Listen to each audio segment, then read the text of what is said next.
오늘 본문 말씀은 예수님께서 빌라도와 헤롯 앞에서 신문을 받으시는 그런 과정이 기록되고 있습니다. 우리는 오늘 본문을 통해서 예수님께서 신문을 받으시는 그런 과정들을 통하여 이 세상 사람들이, 하나님을 대적하고 회방하는 자들이 어떻게 그리스도인들을 대하고 있고, 또 그들을 바라보고 있고, 또 어떻게 대적하는지를 살펴보려고 합니다. 또한 우리는 그러한 하나님을 대적하고 회방하는 이런 세상 속에서 어떻게 믿음으로 살아갈 수 있을 것인지를 오늘 말씀을 통해서 또 우리가 살펴보려고 합니다. 오늘 본문 말씀의 시작은 산헤드린 공회를 통하여 예수님의 그 십자가에 못 박아 죽이는 일이 결의가 되고, 이 일을 행하기 위해서 무리들이 예수님을 빌라도에게 끌고 오게 됩니다. 오늘 본문은 1절 말씀에 보면 예수를 빌라도에게 끌고 가서라고 말씀하고 있는데, 조금 더 정확하게 번역하면 예수를 빌라도에게 결박하여 묶어서 끌고 갔다라고 그렇게 번역하는 것이 옳습니다.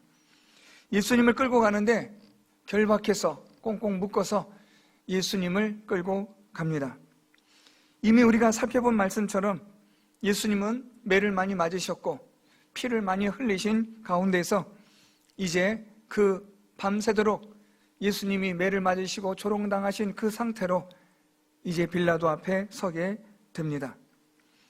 오늘 이 빌라도 앞에 예수님을 세운 무리들이 예수님을 2절 말씀에 고발합니다. 그 고발은 세 가지인데요, 2절 말씀 보니까 고발하여 이르되 우리가 이 사람을 보매 우리 백성을 미혹하고 가이사에게 세금 바치는 것을 금하며 자칭 왕 그리스도라 하더이다 라는 것이 고발 내용입니다.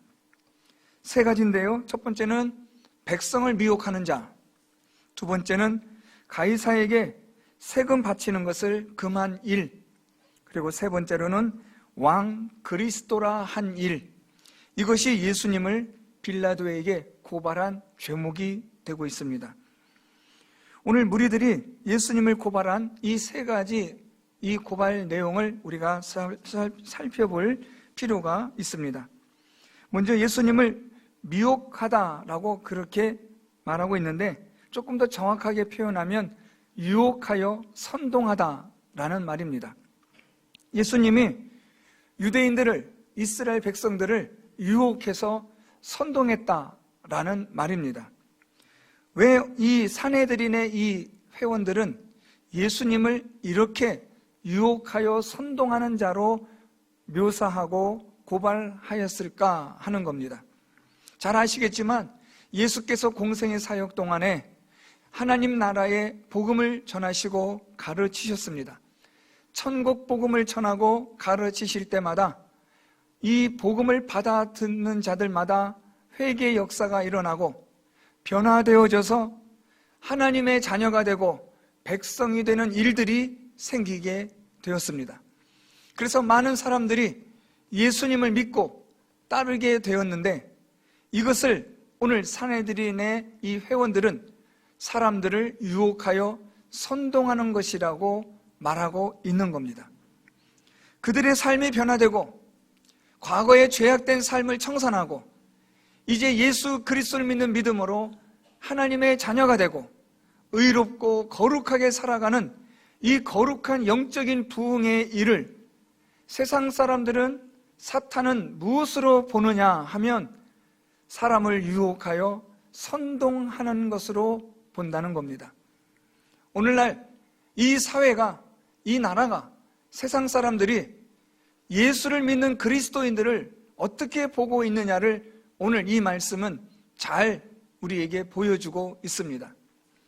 교회를 다니는 사람들을 무언가 미혹되었고 홀려서, 그래서 그렇게 선동되어져 따라가는 사람들, 제대로 배우지도 못하고 무식하고 혼이 빠지고 혹해서 지금 저렇게 교회에 엎드러지고 미혹받아서 저렇게 선동되어 가는 어리석은 사람들, 무지한 사람들로 그렇게 교회를, 그리스도인들을 세상 사람들은 보고 있다는 말입니다. 제가 예전에도 잠깐 말씀드렸지만 무신론자로 살았던 이어령 교수가 예수를 믿게 되자 그와 함께 했던 문인들이 어떻게 네가 그렇게 노년에 미치게 되었는지, 어리석게 되었는지 안타깝기 그지없다는 그런 말들을 많이 들었다고 이어령 교수가 한 말을 들은 적이 있습니다. 세상 사람들은 교회를, 하나님을 믿는 사람들을 이렇게 미혹받아서, 유혹받아서 어리석게 선동되어지는 그런 사람들로 보고 있다는 말입니다.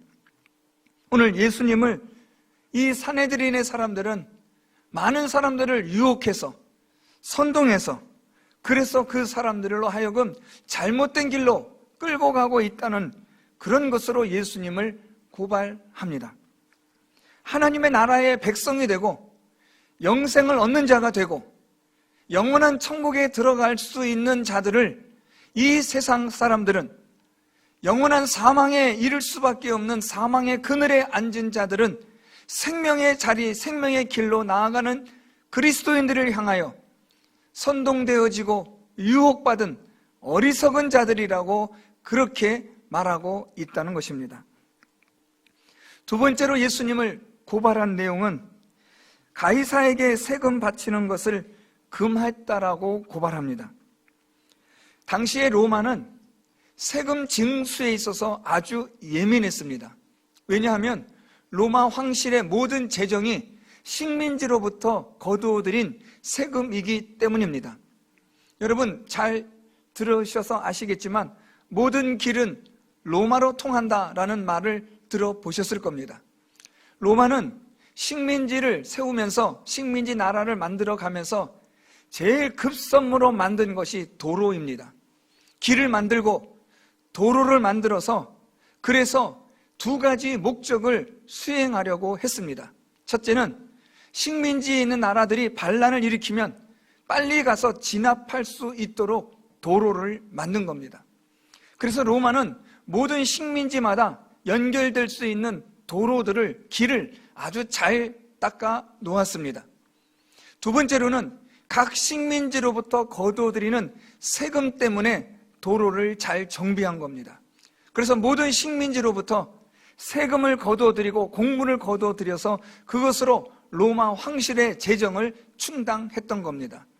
따라서 로마에게 세금 바치는 이 문제는 사실 이 식민지들의 나라가 로마에 대하여 불복종으로서 저항할 수 있는 가장 강력한 수단이기도 했습니다.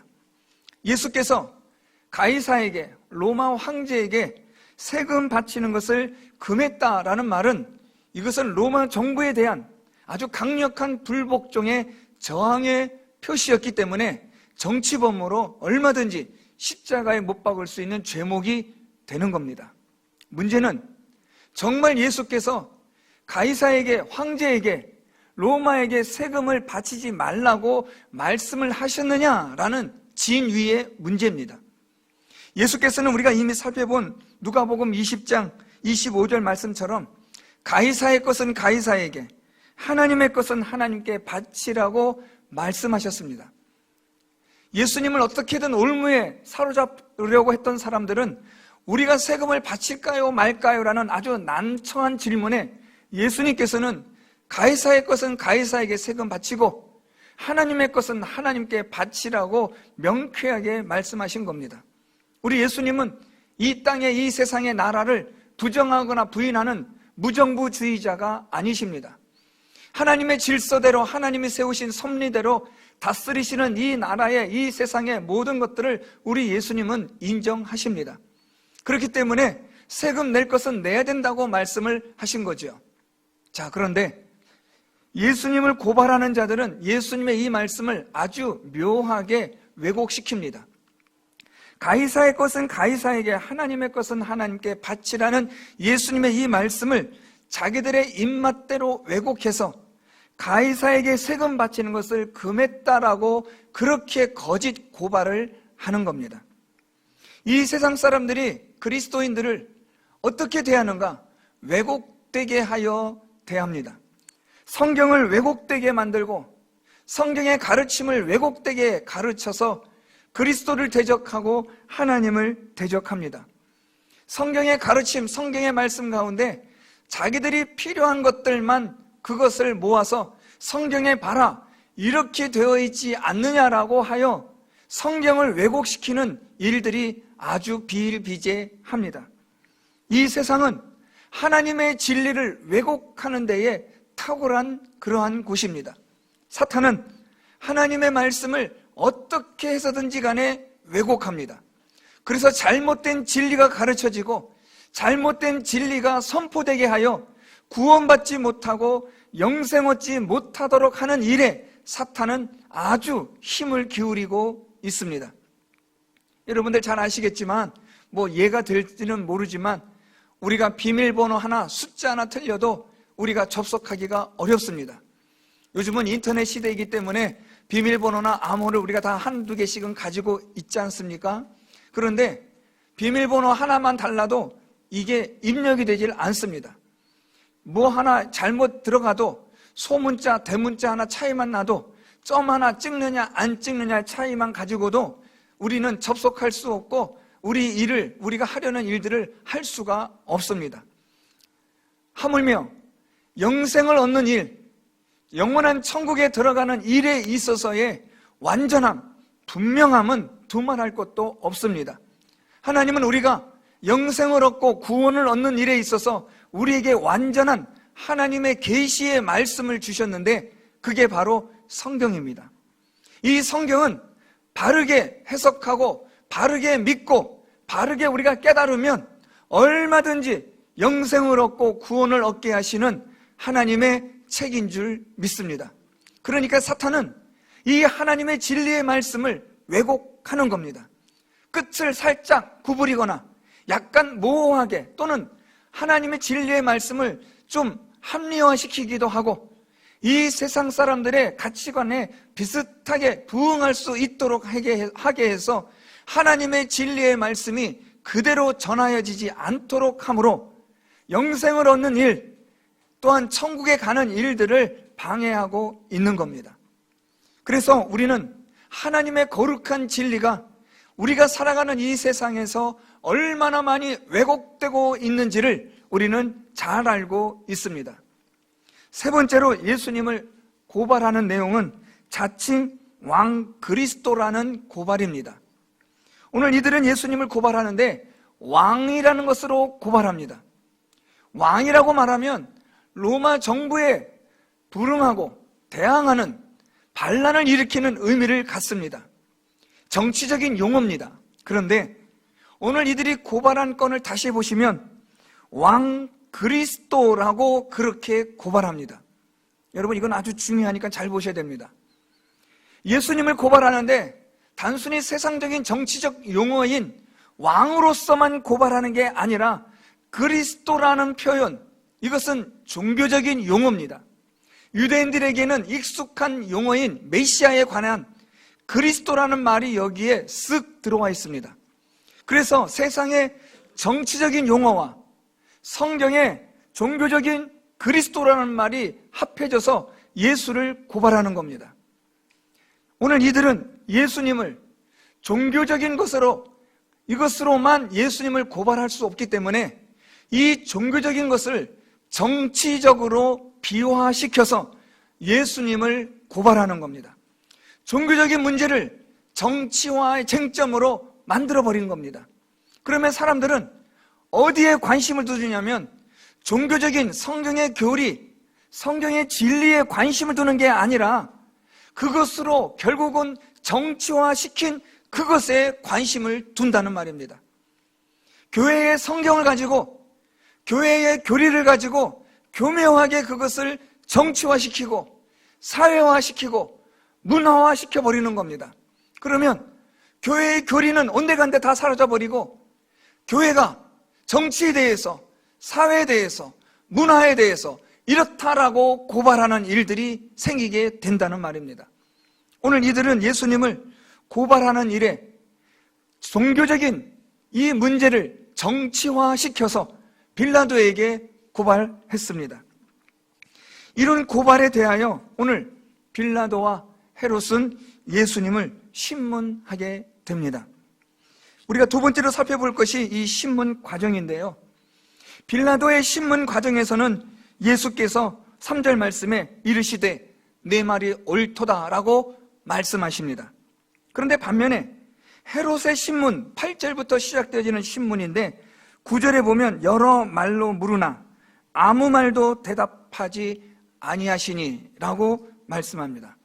여기서 우리는 이런 의문을 가질 수 있습니다. 왜 빌라도에게는 말씀하셨던 예수님께서 헤롯에게는 아무 말씀도 하지 않으셨을까? 그냥 기분 나쁘셨을까? 너무 힘이 없으셨을까? 그건 아닙니다. 분명히 예수님께서는 의도적이셨는데 왜 빌라도에게는 예수님이 답을 하시면서 헤롯에게는 아무 말도 하지 않으시는 침묵으로 일관하셨느냐라는 겁니다. 오늘 이것은 우리가 이 세상을 살아가는데 그리스도인으로 많은 신문을 받는 어려움 가운데 우리가 직면하여 살아갈 때에 어떻게 그리스도인으로 살아갈 것인가를 말씀해주는 대목이라고 생각합니다. 세상은 우리들을 향하여 거룩하게 변화되어져 가는 우리들을 어리석다, 미혹받고 유혹받아서 저렇게 되었다라고 조롱합니다. 비난하기도 합니다. 비꼬기도 합니다. 또한 이 세상은 하나님의 진리의 말씀을 교묘하게 왜곡시켜 버리기도 합니다. 또한 이 세상은 정치적인 문제를 쟁점화하는 이런 일에 교회의 교리를 얼마든지 이용하는 그런 세상입니다. 이런 열악한 세상에서, 적대적 세상에서 우리가 어떻게 그리스도인으로 살아갈 것인가에 대하여 오늘 예수님은 이것을 잘 보여주고 있습니다. 빌라도와의 신문 과정에서 빌라도는 예수님께 네가 유대인의 왕이냐라고 신문합니다. 그런데 누가는 이 부분을 아주 간략하게 그냥 정리해서 말했지만 요한복음 18장 33절부터 38절 말씀에 보면 이 빌라도와 예수님의 대화가 조금 더 자세하게 기록이 되고 있습니다. 빌라도가 예수님께 유대인의 왕이냐고 물을 때 예수께서는 빌라도에게 내 나라와 이 세상에 대하여 예수님께서는 분명하게 구별하여 말씀하셨습니다. 다시 말하면 하나님의 나라와 이 세상의 나라의 차이점을 말씀하신 겁니다. 크게는 예수께서 왕이 되십니다. 그러나 오늘 이 예수님을 고발한 이들은 예수님을 하나님의 나라의 왕으로서가 아니라 로마 정부의 반란을 꾀하는 그런 왕으로서 정치적인 세상 나라의 왕으로 국한하여 고발한 것입니다. 이에 빌라도는 예수님을 또한 세상의 나라의 왕으로서 신문을 하였을 때 예수께서는 말씀하시기를 내 나라는 이 세상의 나라와는 다르다고 말씀하신 겁니다. 빌라도는 여기에 대해서 잘 이해가 되질 않는 겁니다. 그런 가운데서 예수께서는 진리에 대하여 말씀하시니까 빌라도가 다시 관심을 갖고 묻습니다. 그러면 진리가 무엇이냐라고 묻는 이런 신문 과정이 요한복음에 기록되어져 있습니다. 이런 전체적인 맥락을 가지고 오늘 빌라도가 예수님에게 신문한 과정에 대해서 예수께서 답변하신 것은 충분히 이해할 수 있습니다. 다시 말하면 예수께서는 성경의 진리에 관하여 답변하실 때, 성경의 진리에 대하여 물을 때에 우리 예수님은 얼마든지 이것에 대하여 담대하게 말씀하셨다는 겁니다. 여러분 잊지 말아야 될 것은 예수님은 밤새도록 매를 맞으셨고 조롱을 받으신 상태입니다. 온몸에 피가 흐르고 있는 그런 상태에서 눈이 부어 지금 제대로 식별되지 않는 그런 상태에서 입술도 아마 터지셔서 피가 난 이런 상황에서 모든 것이 다 귀찮고 모든 것이 그냥 빨리 죽는 것이 낫겠다라고 싶어 차라리 침묵으로 일관하시는 게 나을 듯한데 빌라도의 이 신문 과정에서 예수께서는 진리에 대하여 마지막까지 그것을 가르치시고 말씀하셨다는 겁니다. 반면에 헤롯에 대해서는 침묵하십니다. 우리 헤롯에 대한 신문을 보면 이렇게 기록이 됩니다. 8절에 헤롯이 예수를 보고 매우 기뻐하니 이는 그의 소문을 들었으므로 보고자 한지 오래였고 또한 무엇이나 이적 행하심을 볼까 바랐던 연고로라. 예수님을 보게 된 헤롯, 이 사람은 아주 깜짝 놀라는 겁니다. 그동안 궁금했던, 소문으로만 들었던 그 예수를 보게 된 거죠. 그러면서 이 헤롯은 소문으로 들었던 사실이 진짜인지를 그는 확인하고 싶었던 겁니다. 소문으로 들었던 죽은 자가 살아나고 병든 자가 고침을 받고 적은 떡과 생선 가지고 5,000명이나 먹인 이런 일들, 이걸 들었던 이 헤롯은 정말 그런 능력이 있는지, 그 소문이 사실인지, 그 또 다른 이적이 없는지, 그것을 지금 예수님에게 요구하고 있는 겁니다.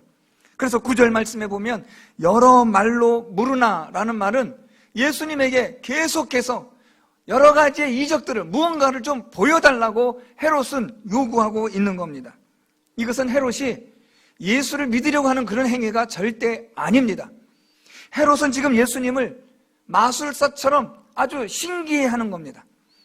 예수님의 소문을 들었던 이 헤롯은 예수님에 대하여 무언가를 좀 더 신기한 것을 볼 수 있는 눈요깃거리로 생각했던 것이지 그 이상은 아니었습니다.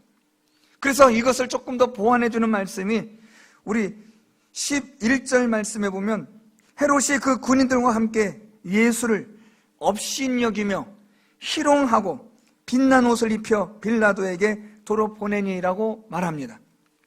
헤롯은 예수님을 업신여기는 마음이 있었다는 거죠.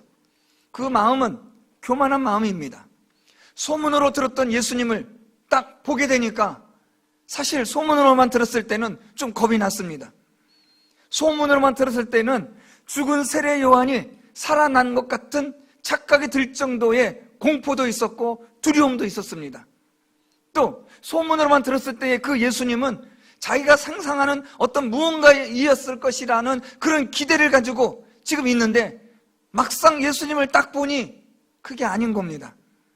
온몸엔 피가 흐르고 예수님을 따르고 지지했던 사람들은 뭐 수많은 사람들이 따랐다고 하는데 지금 보니까 홀로 예수님 앞에 그냥 예수님 혼자 서 있는 겁니다. 다 찢겨진 옷을 입고 온몸에 피가 흐른 상태에서 눈이 부어있고 아무것도 힘조차 가눌 수 없는 그런 예수님을 보게 되니까 이 헤롯은 적잖이 실망한 겁니다. 이게 뭐야? 소문으로만 들었던 예수가 결국 이거였나? 하는 그런 마음에서부터 예수님을 업신여기게 된 거죠. 이런 업신여기는 이 교만함은 이제 예수님을 희롱하는 그런 재밌거리로 만듭니다. 빛난 옷을 입혀 빌라도에게 보내는데 빌라도에게 보내기 전에 이 헤롯은 예수님에게 빛난 옷을 입힙니다. 이 빛난 옷이라는 이 헬라어는 왕복을 뜻하는 말입니다. 헤롯은 예수님에게 왕복을 입힙니다. 이게 무슨 뜻인가 하면 지금 예수님을 고소하는 이 산헤드린 사람들이 헤롯 앞에 와서 예수님을 고발합니다. 똑같이 빌라도에게 고발했던 내용으로 고발하니까 헤롯이 들어보니 왕이라고 하는 말을 듣자 귀가 솔깃해진 겁니다. 그래? 왕이야? 그러면 왕으로서의 대접을 해줘야지. 그래서 헤롯이 자기가 가지고 있던 빛난 옷을 예수님에게 입힙니다. 예수님의 손에는 갈대를 들게 합니다. 마치 왕처럼 말입니다. 이것은 당시 아이들이 왕놀이를 하며 놀던 놀이였습니다. 아이들 중에 누가 왕이 될 것인가를 선정하고 나머지 아이들은 그 아이를 왕으로서 섬기는 그런 재미나는 놀이가 있었습니다. 왕이 되는 아이는 근엄하게 앉아서 왕처럼 흉내를 내고 다른 친구들은 그 왕의 그 행동에 따라 그들은 굽신거리며 실실거리며 노는 그런 왕의 놀이가 있었습니다. 오늘 헤롯은 예수님을 그런 왕놀이의 놀잇감으로 만들어 버린 겁니다. 헤롯은 예수님에 대하여 그는 교만했을 뿐만 아니라 하나님의 아들이시며 이 세상에 천지 만물을 창조하신 하나님을 신성모독할 뿐만 아니라 망령되이 일컫는 일들을 서슴지 않는 악함을 보여주었습니다. 이런 자들에 대하여 예수께서는 침묵하십니다. 아무리 많은 말로 물어봐도 우리 예수님은 대답할 가치를 느끼지 않습니다. 요즘 세상에 다른 나라들은 말할 것 없고 대한민국만 봐도 교회를 욕하고 조롱하는 사람들 얼마나 많습니까? 교회의 진리에 대하여 정말 관심이 많고 하나님의 말씀에 대하여 진리에 대하여 궁금함이 있어서 물어온다면 얼마든지 우리는 진리에 대하여 말할 수 있고 가르쳐 줄 수 있는 용의가 있습니다. 그러나 그 마음이 하나님을 대적하는 마음이고 회방하는 마음이고 하나님의 이름을 망령되이 잃고자 하는 목적을 가지고 희롱하는 의도를 가지고 우리에게 묻는다면 우리는 대답할 가치를 느끼지 않습니다. 그들이 무엇이라고 말하든 그들이 어떻게 말하든 무엇이라고 떠들어대든 그냥 우리는 내버려 둘 수밖에 없는 겁니다. 하나님의 존재를 인정하지 않고 하나님의 거룩하신 이름을 훼손하고 회방하고 하나님의 거룩한 진리를 대적하는 자들 앞에서 우리가 아무리 애써 우리가 힘을 다하여 진리를 전한다 한들 그것이 그들의 마음의 귀에 들려질 리가 만무하기 때문에 우리는 침묵하는 겁니다. 누구처럼요? 예수님처럼요. 예수님은 이 헤롯에게 어떤 말도 하지 않습니다. 그의 완악함을 아셨고 하나님을 업신여기고 대적하는 마음도 아시고 그의 교만함도 알고 그의 하나님을 희롱하는 그러한 아주 망령된 모든 것들 다 아시기 때문에 우리 예수님은 빌라도와는 달리 헤롯에게는 침묵하십니다. 사랑하는 성도 여러분, 우리가 이 세상을 그리스도인으로 살아갈 때에 우리에게 많은 도전들이 있습니다. 때로는 우리를 정신 나간 사람으로 우리를 미혹받고 유혹받아서 충동되고 선동된 자들로 무언가를 알지 못하고 미련하고 무지해서 교회를 다니는 것으로 사람들은 그렇게 우리를 오해합니다. 당연합니다. 하나님의 진리를 알지 못하고 하나님을 알지 못하는 자들의 비춰진 우리의 그리스도인들의 성도들의 모습은 정말 이상할 뿐일 겁니다. 하나님을 믿지 않고 성경을 모르는 사람들의 눈에는 우리들은 어떻게 보면 광신도처럼 보이고 어떻게 보면 우리들은 정신 나간 미친 사람처럼 보일 겁니다. 이 코로나 시대에 우리가 예배를 드리는 일에 있어서 뭐 그렇게 예배가 중요하다고 그러냐고 온 나라 사람들이 떠들어댑니다. 하나님도 너희들이 그렇게 예배드리는 거 원하지 않는다. 하나님의 이름을 빌려서 우리를 조롱하고 비난합니다. 교회가 돈이 없으니까 헌금 거두려고 예배를 드린다고 말하기도 합니다. 어찌되었든 세상 사람들은 교회를 향해서 아주 온갖 말로 조롱하고 비난합니다. 왜요? 그들의 눈에는 하나님의 존재가 없기 때문에 그렇습니다. 그들에게는 진리가 없고 하나님을 믿는 믿음이 없기 때문에 사탄의 눈으로 바라본 하나님의 나라, 사탄의 눈으로 바라본 하나님의 백성들, 사탄의 눈으로 바라본 예수 그리스도의 그 진리는 아주 무가치한 것이고 볼품없는 것이고 정신 나간 사람들처럼 하는 일처럼 보여질 뿐이라는 겁니다. 사랑하는 성도 여러분, 우리는 이런 세상에서 우리가 어떻게 살아야 할 것이냐 하는 것을 우리는 늘 항상 생각해야 합니다. 오늘 우리는 이 본문 말씀을 통해서 예수 그리스도를 믿는 우리들이 하나님의 말씀을 왜곡하는 이 세상에서 교회의 모든 가치와 진리를 정치화시키고 문화화시켜 사회 문제로 만들어버리는 이 세상에서 우리가 어떻게 살아야 할 것인지를 우리는 분명하게 알아야 합니다. 그것은 다름 아닌 우리의 왕이 되신 예수 그리스도를 위하여 우리가 더욱더 열심으로 그분을 섬기며 그분에게 충성하는 일입니다. 왜냐하면 예수 그리스도는 죄가 없으신 하나님의 아들이시며 우리의 죄를 구원하여 주시기 위하여 십자가에서 죽으신 하나님의 아들이시기 때문입니다. 우리는 그 예수를 믿음으로 말미암아 영생을 얻고 우리는 또한 영원한 천국에 이를 수 있는 그런 자가 될 수 있었기 때문에 우리는 예수 그리스도가 우리의 왕이 되심을 고백하고 그 예수 그리스도를 위하여 우리의 충성과 헌신을 더욱더 다짐하며 열심으로 예수 그리스도를 믿는 일에 힘을 다해야 할 것입니다. 이 세상은 이미 사탄과 함께 저 영원한 사망으로, 지옥으로 달려가고 있습니다. 지금 삼킬 자를 두루 찾아다니며 이 사탄은 지금도 성도들을 많이 핍박하고 박해하는 가운데 있습니다. 이때에 우리는 더욱더 우리의 생명의 주가 되시고 우리의 생명의 모든 것들을 허락하시는 주님을 바라보며 믿음의 이 길을 끝까지 걸어갈 수 있는 우리 성도 여러분들이 될 수 있기를 바랍니다. 그들이 어떤 말로 조롱하든 우리를 어떻게 비난하든 거기에 개의치 마시고 일일이 답변할 필요도 없고 오직 하나님의 진리의 말씀으로 오늘도 그 말씀을 배우며 말씀대로 순종하며 살아가는 우리 성도 여러분들이 될 수 있기를 바랍니다. 기억하실 것은 우리 예수 그리스도의 능력은 우리 하나님을 업신여기고 희롱하고 또한 의심하고 불신하는 자들에게는 예수 그리스도의 능력이나 어떤 말씀도 있지 않다는 것을 기억하십시오. 헤롯에게 침묵하셨던 주님은 오늘도 하나님을 회방하고 대적하는 자들, 교만한 마음을 가진 자들에게 예수님은 침묵하십니다. 그러나 우리가 진리를 찾고 구하고 두드릴 때에는 우리 주님은 언제든지 우리에게 진리로 가르쳐 주시고 말씀하여 주시는 우리의 주님 되심을 기억하시기를 바랍니다. 한 가지만 더 말씀드리고 마치겠습니다. 이 세상이 어떻게 그리스도인들을 핍박하는가, 대적하는가를 보여주는 말씀이 있는데요. 12절 말씀, 헤롯과 빌라도가 전에는 원수였으나 당일에 서로 친구가 되니라. 저는 이 말씀이 목에 걸린 생선 가시처럼 느껴집니다. 원수였는데 어떻게 이렇게 친구가 될까? 무엇 때문에 이들이 원수였는데 친구가 될 수 있었을까? 빌라도와 헤롯은 라이벌 아닌 라이벌 관계에 있었습니다. 이런 좋지 않은 이런 대적 관계에 있던 이 둘이 어떻게 이날 친구가 될 수 있었느냐는 겁니다. 그것은 오직 하나, 예수 그리스도를 신문하는 일로 인하여 친구가 된 겁니다.